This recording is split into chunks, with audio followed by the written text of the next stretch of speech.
Conspiracy theories play a central role in extremist politics of all type, and anti-Semitism has a very strong traditional role within conspiracy theories.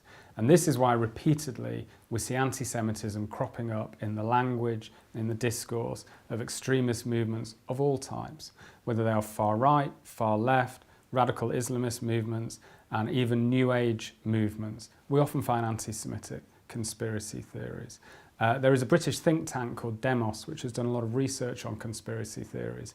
They looked at the literature and the arguments of a full range of extremist movements, and they found anti-Semitic conspiracy theories cropping up in all their literature. The idea of Zog, the Zionist occupation government, that there are Zionist or Jewish hidden powers behind our governments, was the most common one they found in the literature of all different extremist movements. And there's reasons for this. Anti-Semitism was the dominant type of conspiracy theory in that conspiracy world, pretty much from the middle of the 19th century to the middle of the 20th century. So any conspiracy theory that came out of that period, or that harks back to that period from today, will inevitably bring anti-Semitism into it. And this has been facilitated to a large extent by the growth of social media on the internet.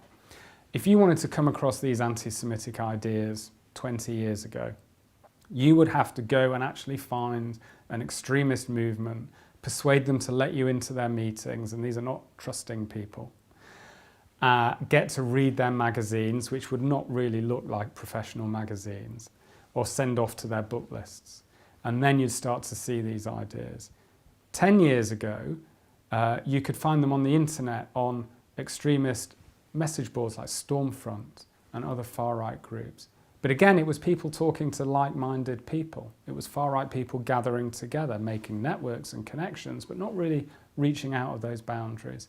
Nowadays, with social media, these extremist ideas, these conspiracy theories, this anti-Semitism is on all of our phones, in all of our pockets, in our children's bedrooms.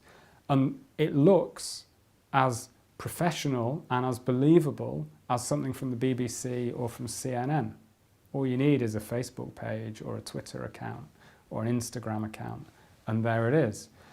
So these ideas spread, and what we're hearing from teachers in schools is that increasingly their students are bringing in material that they found on the internet that they do not have the critical powers to assess and to challenge and to debunk.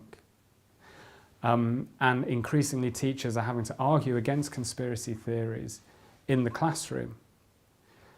So this is a new problem. We hear a lot about fake news nowadays. People talk about fake news and post-truth politics all the time. Of course, anti-Semitism is the original fake news.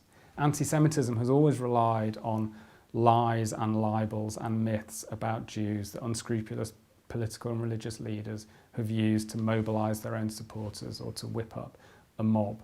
George Orwell, one of the great British political writers, wrote a famous essay on anti-Semitism in 1945, where he wrote words to the effects of one of the striking things about anti-Semitism is that you have to be able to believe things that could not possibly be true. So conspiracy theories, anti-Semitism, what is now being called fake news, they all live together in a world, and it's given a new lease of life to some quite nasty anti-Semitic ideas. Holocaust denial, for example, has really failed as a political project. It's something that neo-Nazis tried 20, 25 years ago to use to revive National Socialism. No one bought it. But in the conspiracy world, where you're not supposed to believe any official story about anything, you shouldn't believe anything that any establishment authority tells you, Holocaust denial has a home. And it has a home alongside conspiracy theories about 9/11, or about the 7th of July tube bombings here in Britain, or about the moon landings, or about Princess Diana's death. And all these things just fit into these mix together.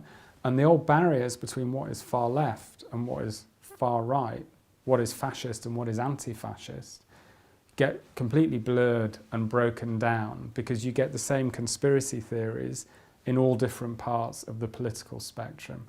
And as ever, as I said, when conspiracy theories are the main way of understanding politics and of viewing the world, anti-Semitism will always have not just a place, but a central place.